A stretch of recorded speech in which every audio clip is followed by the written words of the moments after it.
I'm sitting here with Anton Alberts, chairperson for the party Freedom Front Plus and a member of parliament. Hi, thank you very much. Nice for you to welcome us here. Could you just start by telling why Freedom Front Plus was created in 1994? Yeah, it's a new party and formed in the new dispensation, basically 3 weeks before the new elections of the new dispensation would take place in 1994. It was formed mostly by Afrikaners who were concerned about their future in the new dispensation. It was then led by General Constant Viljoen. General Constant Viljoen was the previous chief of the army in South Africa. And before he formed the party, he was part of a group that negotiated the constitution with the ANC and the National Party, who was still in control of the country then. He was concerned about Afrikaners as a minority in a new dispensation, especially if you have a new dispensation where there's a one-man, one-vote system, where minorities will always be relegated to the sidelines and where they will have basically very little rights and very little say in the affairs of the country as a whole, but also their lives within the country. Of course, it was a volatile time during the negotiations. The ANC was showing its force and strength with violence in the streets in various ways. There was the Zulu party called the IFP, who was also clashing with the ANC, so there was a lot of black-on-black violence, but also violence between the South African police services and the army and ANC supporters. It was a very unstable situation, and many Afrikaners obviously were many Afrikaners were very, very concerned about their future in this country. So General Constant Viljoen was always negotiating with the ANC by using the leverage that he can command a lot of the army service personnel and tell them to stop the whole process. So there could have been a coup of some sort. Did he threat with that openly? The threat was there. It was very open. They didn't say it as such, as far as I can recall. I must say, when that took place, I was still very young. I was still a student, so I followed it from the sidelines. But the newspapers, the press, spoke openly about the threat, and they knew what it meant. You can only imagine, when the best general that the country's ever had, and considered to be one of the best generals in the world, stands up politically and say, well, I'm taking a political stand on behalf of people, a certain group of people, then that sends a certain message that, well, if a general does this, then obviously there are military people who will be following him. So the discussion to actually go to civil war were on the table? It was on the table, and it was a real threat, and the ANC was very concerned about that, actually. So the ANC did allow General Viljoen and his groupings at the table. Ironically, if you read books about people who took part in the negotiations in those days, they would tell you that it was a national party who was trying to push out General Viljoen and his grouping of people. They even tried to push out and eliminate Dr. Buthelezi and the IFP, who led the Zulus. So the National Party tried to simplify the negotiations to make it one between themselves and the ANC only. But in the end, that did not work that well because of the pressure that came from both General Viljoen on behalf of Afrikaners on the one side and Dr. Buthelezi from the IFP. So what was it that made the general to start Freedom Front Plus instead of going to continue the politics with other means? Yes, so they were, obviously in those days, people were getting ready for the worst. People were getting ready for civil war. People were, making sure they have enough food rations all over the place. And people who had military training was getting ready to participate in some sort of action, whatever it may be, in whatever form it may take. But then during those days, there were a lot of pressure brought about by the ANC on the apartheid homelands. And in one of them, Bophuthatswana, there was a clear insurrection against the then Bophuthatswana government, orchestrated by the ANC. And certain groupings of Afrikaners went there to support the Bophuthatswana government. And unfortunately, there were confrontations, and one of the confrontations were actually shot on camera, where it was shown how soldiers of Bophuthatswana actually shoot and execute Afrikaner people who went there to assist the Bophuthatswana government. The Afrikaner people who went there in general were civilians, they weren't soldiers. And then General Viljoen realized as a soldier that all of the Afrikaner elements are not under his control, that if he would continue to go into a position of conflict that would result in a civil war, he would have a lot of blood on his hands. He understands warfare, he understands what it's about, how terrible it can be, especially when civilians are involved, women and children, and so on, non-combatants. And he decided to be part of the process and get on the train before the train departs the station. So he formed a party, Freedom Front, which was just called the Freedom Front without the plus in those days, about 3 weeks before the election. And they managed to garner about 500,000 votes, which gave them very strong representation in the new parliament under Nelson Mandela's presidency. And under Nelson Mandela, General Viljoen got along very well with the new president and was actually doing quite well in negotiating and continuing to negotiate rights for Afrikaners within a new dispensation. But unfortunately, in the next election of 1999, the Freedom Front lost a substantial amount of its support because of the Democratic Party, which later became the Democratic Alliance, this new position. They took they're a liberal party, but they took a very reactive and strong position against the ANC, which many of the electorate liked, including Afrikaners, which then they shifted their vote then to the Democratic Party in 1999. And the Democratic Party were also the opposition party to the Nationalist Party in apartheid times. During the apartheid times, yes, the Democratic Party was an opposition liberal party, mostly English-speaking South Africans, white South Africans. And then obviously when they went to the new dispensation, and they were anti-apartheid, since the inception, they started getting more votes because then they could also then canvass for black votes, not only white votes. Today the Democratic Party is called the Democratic Alliance. They've merged with a couple of other parties over the time, and being a party that's non-racial, they have now more black members than white members, and they have a black leader as well, and they are now openly chasing the black ANC vote, which is correct because we need the ANC vote to be diminished. But they also still carry most of the minority votes with them. We believe that is irreconcilable because you cannot fight for minorities on the one hand and fight for the majority. You must take a position so that they can balance each other out within a democratic dispensation. So we believe that in the coming elections, many of the, in general, the white, Indian and colored vote might leave the DA as their political home and find votes elsewhere. And we are positioning ourselves to pick up a lot of those votes. And we're coming up to an election year next year. And what do you go on election to? What do you say to the Afrikaner community for them to vote on you? I think the narrative has been set to a great degree when the president in the beginning of the year said that they will support the notion of compensation,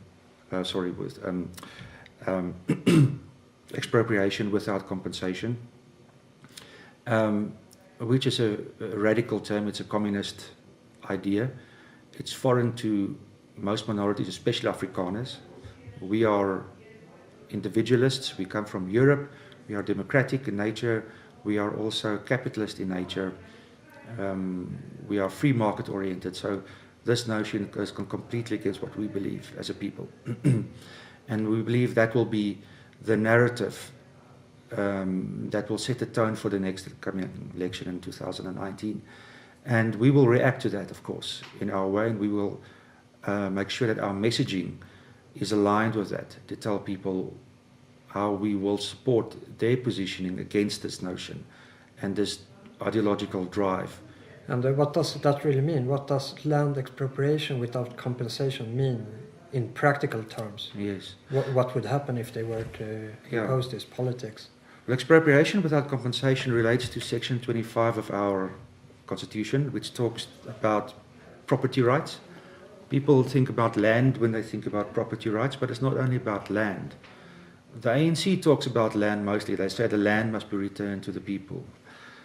But if you change Section 25, it opens the door for expropriation without compensation of anything that has property rights attached to it. So you would have an instance where they can take your pension fund. They can take any savings that you have. They can take your intellectual property rights. Any property that you might own in whatever form it may be. Even your domestic animals, they can come and take that. So whoever is in charge after Ramaphosa, let's say Ramaphosa manages to take this new right and use it in a more responsible way, in a limited way, that's fine. But one day Ramaphosa will be replaced by somebody else. Maybe somebody like Julius Malema. Now the right exists to take whatever you want. Nothing will stop that person to take anything they deem important to take. We would have a situation akin to North Korea. Not even Zimbabwe. We would be worse off than Zimbabwe. Because in Zimbabwe they did not take everything. They did take a lot of land and farms, but they did not take all of the shares of companies. But here there would be no limitation what they can take. What's important also for foreign investors and countries who support their foreign investments in South Africa, like the European Union, Germany, and those countries who have huge investments in South Africa, is that they can also take those assets.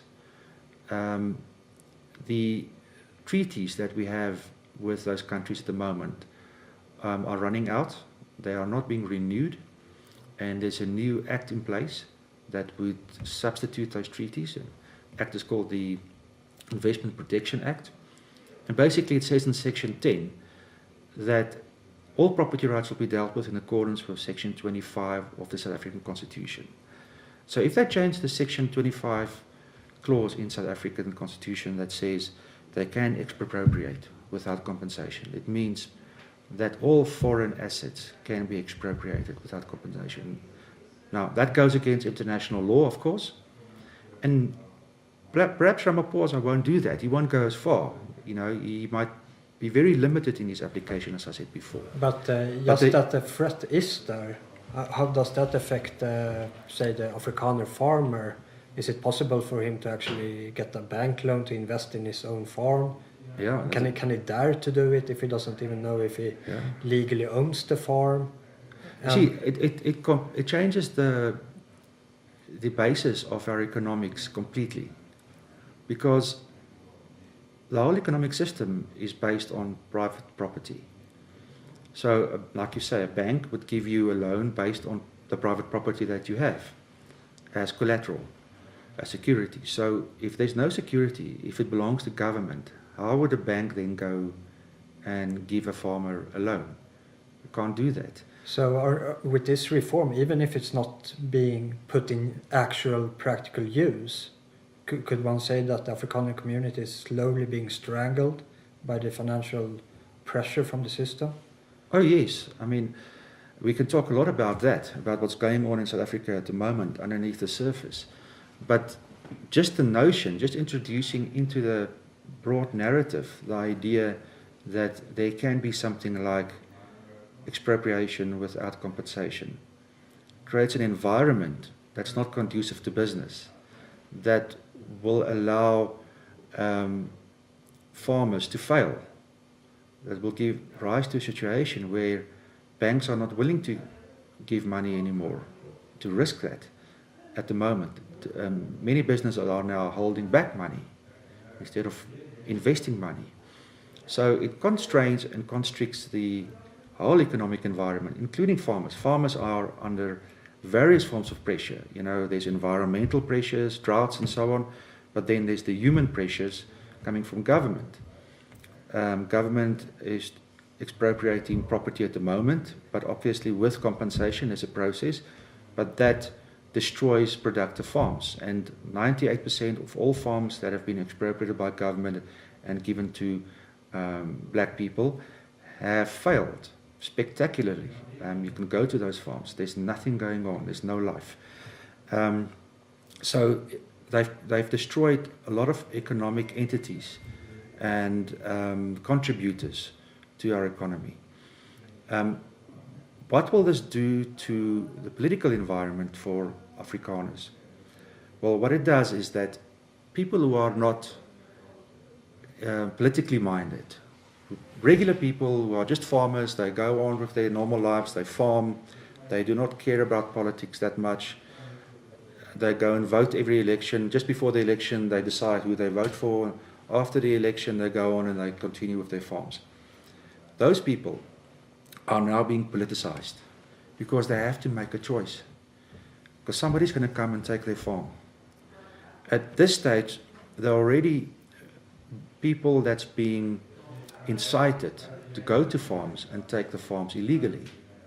So you have illegal land grabs taking place at the moment because of the expectations that have been created with this narrative of expropriation without compensation.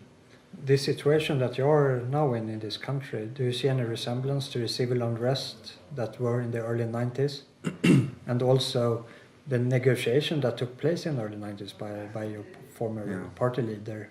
Was this ever discussed, or was this a possible future that weren't supposed to happen that you're living in now?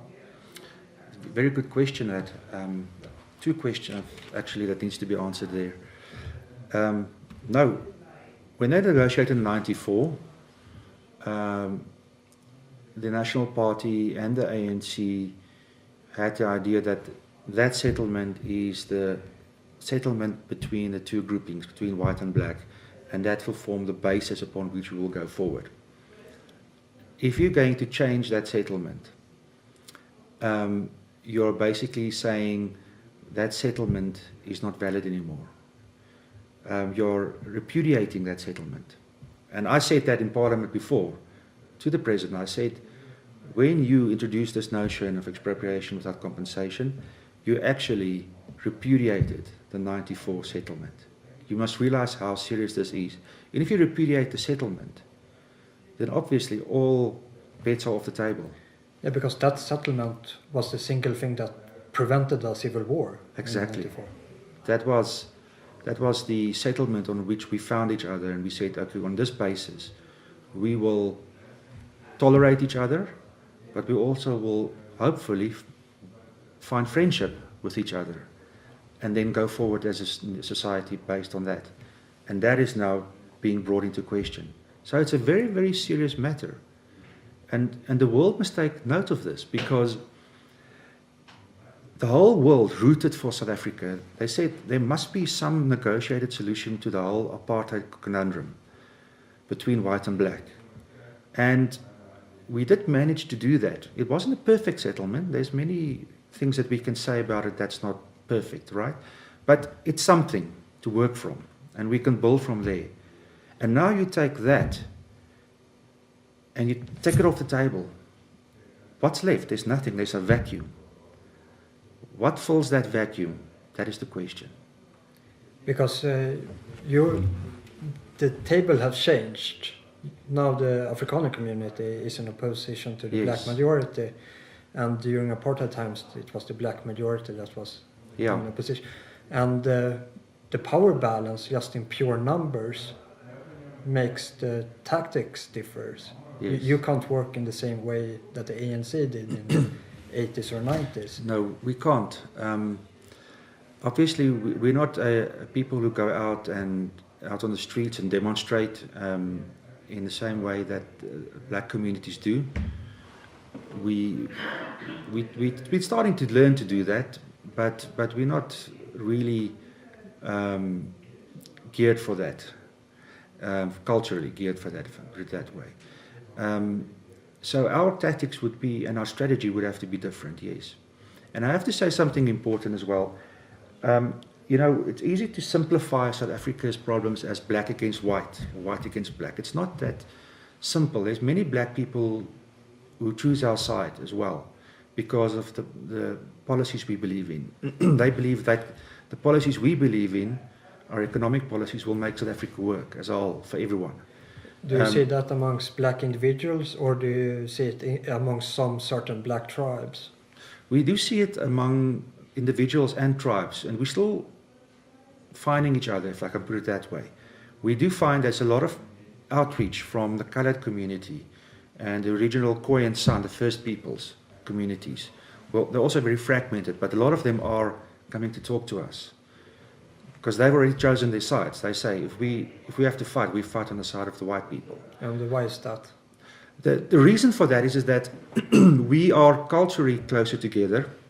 There are many of them are mixed race. Many of them speak Afrikaans. They're also Protestant Christian. Some of them are Muslim. A small community is Muslim. But we share a language, and we do share certain cultural traditions as well. And they do not like the way, well, I guess why they leaving the ANC side, because traditionally they sided with the ANC against the previous white minority government, pre-94. But the reason why they are choosing sides against the ANC is because the ANC has lied to them. One of the biggest factors that destabilized the National Party government pre-94 was an organization called the United Democratic Front, the UDF, mostly run by coloured people. And they created a lot of instability within South Africa that pushed towards the National Party towards a settlement. And their agreement with the ANC was that, and many of them are First Nation people, they are with the first people in Africa, in the southern tip of Africa, the Khoi and the San and all of those First Nation people, that they would get their First Nation rights back, that they would be acknowledged as First Nation, and that they would have their freedom back, which the settlers came and took from their point of view. So the ANC after 94 turned against them and said, no, you were just black like us, you're not different from us, so you need to be assimilated. And if you read ANC's version of history, there were no First Nations, they were just black people. So they are using these Bushmen as their cover to say that they are the indigenous people as a whole. Yes, they're saying that the Nguni tribes who came later from Central Africa are part and parcel of those people, but they're not even genetically, right? And historically they're not. And that's the most important thing. Historically and culturally they are not. So the coloured community are saying, but you betrayed us. So there is a process of political awakening and almost a nationalism among them that is growing, and they find that they can find that it's easy to make an alliance with us because our world views are very similar, and we also believe in minority rights, which includes indigenous people's rights, which they can own up for themselves. And we are also fighting that on their behalf, and we've already spoken up in Parliament on their behalf, and no other party does that. So we've already shown that, when it comes to finding a fair dispensation, we're also looking beyond our own people, because we can't just say that we're okay when nobody else is okay, because that will leave an unstable situation in South Africa. Because in the civil unrest in 1994, the Nationalist Party were more or less forced into the negotiation table with the ANC. Do you see that you have any leverage on the ANC government to actually force Ramaphosa to sit down with Afrikaner community and acknowledge your right for self-determination, or at least the property rights that what you have built up is actually yours? Yes, as we spoke before, our strategy will have to be different. And you also asked me, and I'm trying to answer that question in the same breath, if the situation in South Africa currently mirrors the '94 situation, and to a degree we're getting there again. We've come full circle to a degree, or we're getting there. We see a lot of unrest in South Africa. A lot of that unrest emanates from fights between the ANC and regular people, promises not being kept, people being unhappy, not having homes, high food prices, not having jobs. So it's a lot about the mismanagement within the ANC itself. A lot of it is driven by the community spontaneously. A lot of it is driven and used by other parties like the EFF, who wants to create instability in South Africa. They're very much a Marxist revolutionary party, so it fits within their world outlook to do these things. So what do we do in the situation? We do see that the ANC is losing votes from there's three factors basically. Some of the votes go to the DA, Democratic Alliance, some votes go to the EFF, and then many people who are unhappy just stay at home, they don't vote. There's a stay away vote. Whether that will be the case next year with Ramaphosa, who's the new president, needs to be seen still, but among black people there was a growing resistance against the ANC when Zuma was still the president. And we'll have to see whether that continues. But what it allows, if that continues to a certain degree, and we believe that Ramaphosa has sort of slowed down the implosion of the ANC itself, but he won't stop the eventual implosion of the ANC, because the ANC is a broad church with many contradictory factions that cannot in the long term stay together unless they have a common enemy. So they do create a common enemy, which they say are the whites, but many black people realize you can't say that anymore, because the black middle class is larger than all the white people together in this country, all the numbers of the white people together. But that's also one of your biggest challenges, I assume, the demographic. Even if all white people in this country were to vote for you, you would still be an extreme minority in the parliament. Yes, and that is true. So what will be the answer within the current constitutional dispensation for us is to make sure that the ANC continues to lose votes to the point where the ANC falls below 50%, which will then force a coalition government. Now the ANC might go with the EFF to get that extra numbers, to get it beyond 50%. But that would be even more worse for you. That will be worse, yes, and that will drive us to the worst case scenario faster, of conflict instead of a constitutional solution. But we are hopeful. We are quite aware of all the scenarios, from the best case to the worst case. For us, the best case would be, we know what the worst case is. We've always been aware of that. Nobody wants that. But if that happens, then we will be ready. We will have to be ready to make sure that we can defend our women and children, and that we can actually survive within a revolutionary environment, and that we will have to be able to peg some lines into the ground, so we can say this is where we take a stand to protect ourselves. Best case scenario at this stage for us is that we can emulate what happened with Johannesburg and Pretoria metropolitan councils, where we become the kingmakers together with other parties to form a new government. So what we've achieved with the governments in Johannesburg and Pretoria is the following. Even though we are a small party, in Johannesburg we have 1 member, in Pretoria we have 4 members in the council. But despite that, we were able to negotiate with all of the other parties to form a new government where they actually acknowledge minority rights, and where it's part of the new government's policy framework to protect minorities. So within a constitutional dispensation, we could negotiate that. If we can emulate that on a provincial level in Gauteng, now I think Gauteng is still a possibility where, due to various economic factors, people would still eschew the ANC and not vote for them. And hopefully to such a degree that the EFF also won't grow enough to give the ANC 50%. Hopefully then the other opposition parties, together with us, and we are the fourth largest in Gauteng, so we will play a significant role in that respect.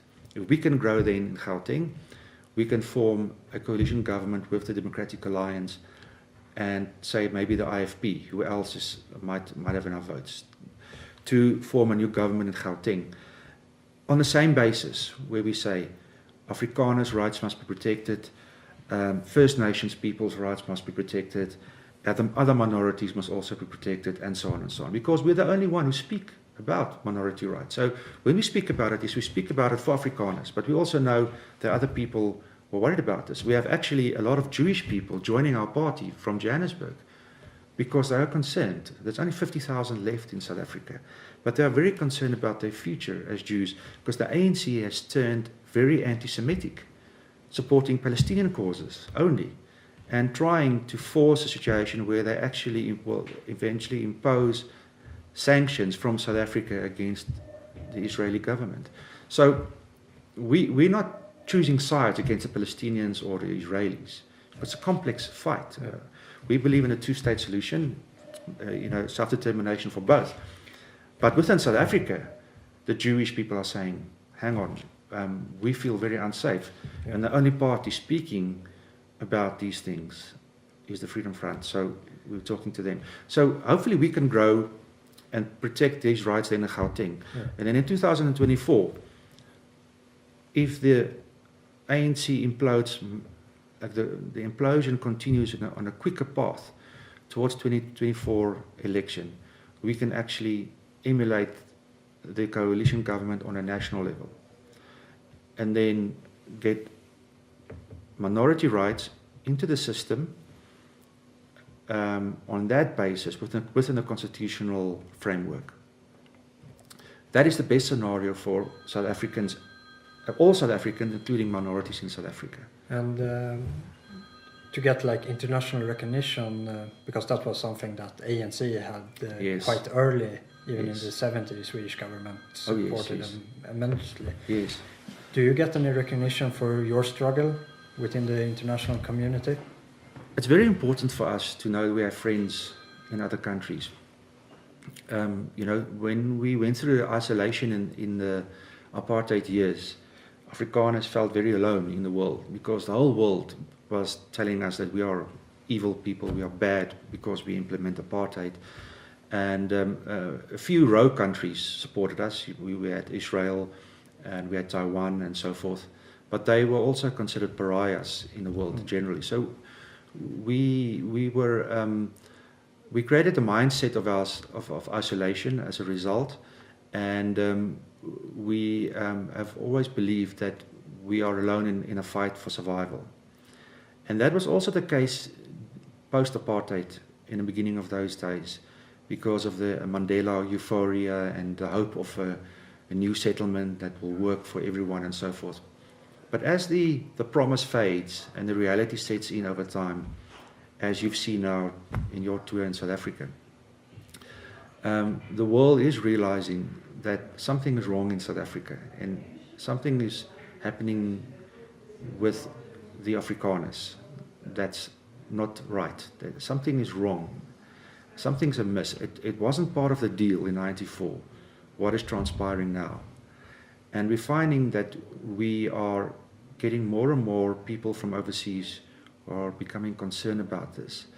And it's interesting how that is growing from, a few people who are interested towards the centers of power in Europe and in America and in England and in Australia, for instance, where, individuals took notice, but now politicians are taking notice.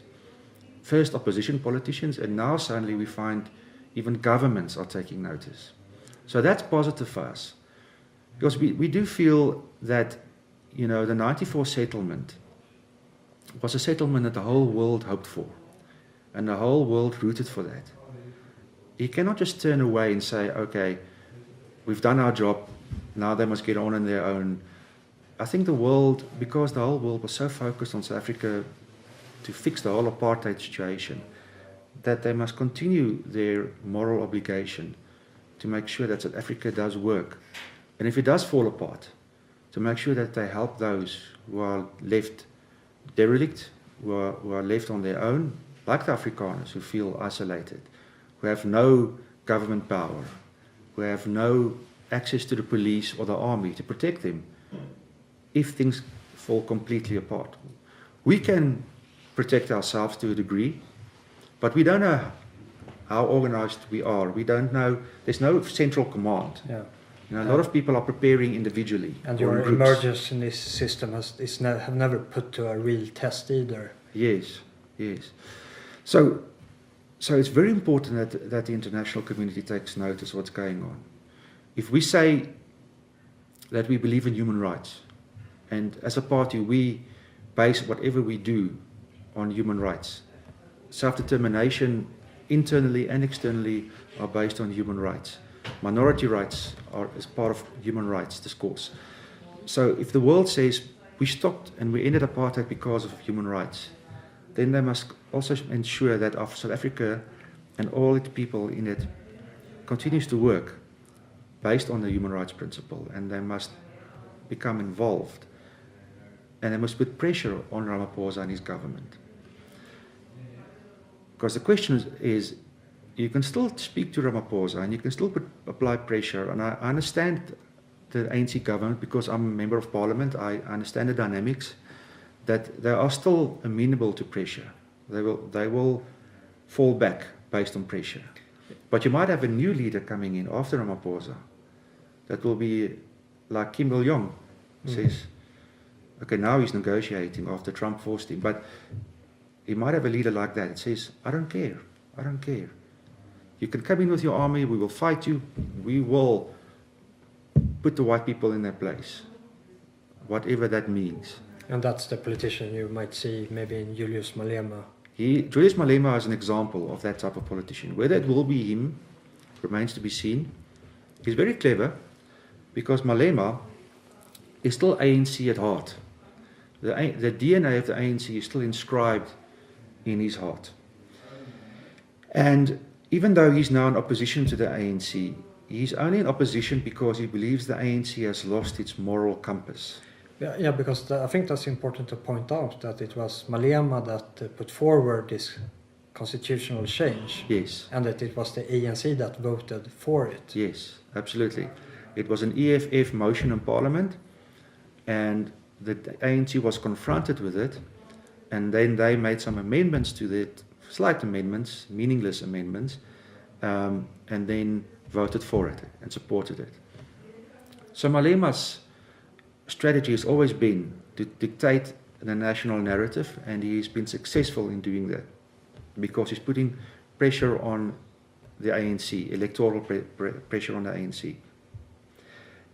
But what he wants to do ultimately, the only political party in the country with a brand strong enough to get the majority vote is still the ANC. It's only the ANC. There's no other political party who can do that. When you look beyond the ANC, you're looking at coalitions. So his wish is to come back into the fold of the ANC and then do a reverse takeover of the ANC, where he becomes the president. And then if that happens, we are at that place, the most ghastly place to contemplate, where we are at the eve before the great implosion of South Africa into civil war. Yeah, let's hope it won't go that. That is terrible. I mean, nobody wants that. We are on record. We don't want that. We are a party that believes in human rights, that works on constitutional principles and international law. But obviously, there are powers beyond our control. We do what we can to try and make sure that we take the high road, the moral correct road, for Afrikaners, but also for South Africans in general, black and white. Because we don't oppose black people because they're black. We don't oppose other people because they're different. We are used to each other. We've been living here for 400 years among each other, with each other. We speak each other's languages. But we must also be realistic and plan for all the scenarios and the worst case scenario as well. So we do understand what it can be.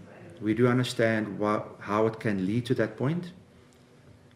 We might be wrong in how it actually leads up to that point. We cannot predict the future. We can only project what we know of. With the knowledge that we have at hand, we can make projections. But in essence, we want what's the best for everyone in this country, including Afrikaners. Yeah. And if that includes that if a fight is coming, that you will fight. Of course, if we have no choice, it's human nature to defend yourself. You have a right to defend yourself. It's part of nature, the laws of nature, but it's also part of the laws of man, of humankind, that you're allowed to defend yourself. It's part of international law. So we will defend ourselves in whatever way we can. At the moment, we are actually busy defending ourselves, but we're doing it in a civilized manner, on a constitutional basis, in accordance with international law and so forth. And we hope we can make breakthroughs based on that we can talk to each other, and that we don't go to that other place where we actually start killing each other. What the ANC is doing now with expropriation without compensation is turning the settlement of 94 into the Treaty of Versailles, where everything is the fault of the Germans, where the Germans are being hounded, where the Germans are being told that you are not worthy to be an upstanding member of Europe or the world, where everything that goes wrong in this country is the fault of Afrikaners and then whites in general. What happened in those days with Germany being so humiliated, we know. Now, humiliation can only go so far. There's a lot of patience among our people as well. And we tell people, don't react in a racist way when you are confronted with racism. Bite on your teeth and just take it on the chin. Try to take the higher road, take the moral high road. But in the end, if we are attacked, then we would have to defend ourselves. So that's where the comparison with Germany post-World War I ends. There won't be any leader that stands up in Afrikaner world that will be like a Hitler. Afrikaners just want the sun to shine over them as well. But they will defend themselves when they're invaded, when their space is invaded. And at the moment, and you talked about this earlier, what's South Africa like at the moment? We have, as a tourist, when you come here, you see the river, and the river looks beautiful, it's a beautiful landscape. South Africa is a beautiful country with different kinds of landscapes, different kinds of people. And on the surface, it looks beautiful. But the longer you stay, and the more you read the newspapers and you speak to regular people, the more you realize there's something very sinister and dark about this place. There's something inherently wrong in this country. There's no moral leadership, and that's the most important thing, moral leadership. Because a country where we have one of the highest rape and murder numbers in the world, especially raping of babies, that's the stuff that happens in war. Well, sometimes not even in war that happens. Soldiers would rape women, but not babies. When you look at the high crime numbers in general, when you look at the way people talk to each other on social media, especially white and black, and the racism that's rife there, then you know that something's brewing underneath that's not normal. And if there's no leadership that comes and says, okay, let's sort these things out, a moral leader that acts like a father to the nation. So the closest to that in South Africa was Mandela, and that's why during those years things were fairly stable. You know, despite many challenges, people had a belief that we can get over it, we can get beyond the problems that we're facing. Today people don't believe that anymore. They believe that those challenges are now reasons to fight with each other.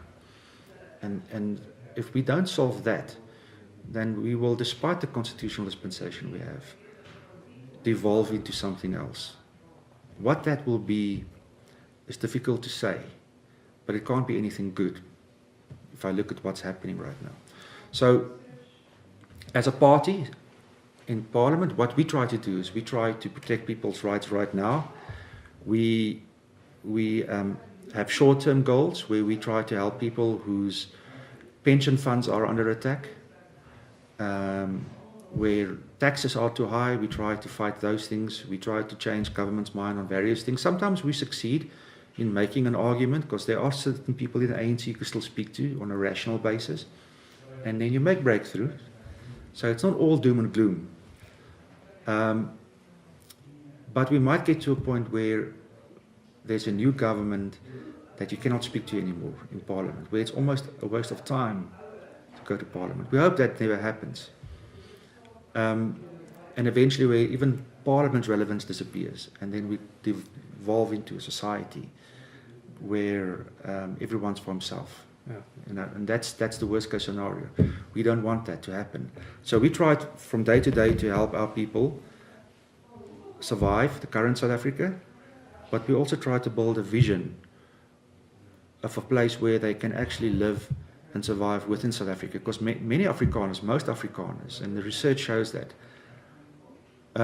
are freedom-minded, but they're freedom-minded still within the current dispensation, not outside, not on a secessionist basis. The secessionists are prophets before their time, if I can put it that way. Yeah.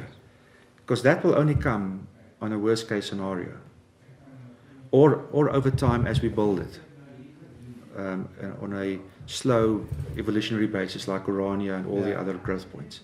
That's also part of the plan.